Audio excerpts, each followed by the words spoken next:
শুভ শারদীয়ার অনেক অনেক শুভেচ্ছা সকলকে। অষ্টমীর দিন তোমরা কে কি করতে বলো তো?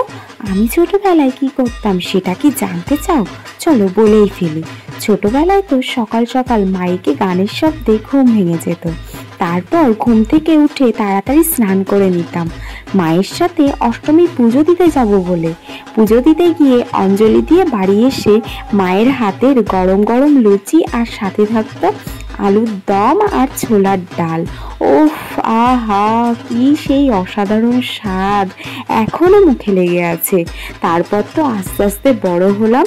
তখন প্রত্যেকবার দুর্গাপুজোর অষ্টমীর দিন আমার বাড়ির সব বান্ধবীদের নিমন্ত্রণ থাকতো, আমারও নিমন্ত্রণ থাকতো সব বান্ধবীর বাড়ি। এক বছর আমি যেতাম ওদের বাড়ি, আর এক বছর ওরা আসতো আমাদের বাড়ি। এইভাবে কবে যে বড় হয়ে গেলাম। সত্যি ছোটবেলার দিনগুলো ভোলা যায় না, আর ভুলতেও চাই না। ওই দেখো, গল্প করতে করতে আমার তো সাজ প্রায় কমপ্লিট হয়ে এলো। কেমন লাগলো জানিও। ভালো লাগলে একটা লাইক কমেন্ট করে দিও। আর ফেসবুক থেকে দেখে থাকলে অবশ্যই পেজটাকে ফলো করো। ইউটিউব থেকে দেখে থাকলে সাবস্ক্রাইব করতে ভুলো না।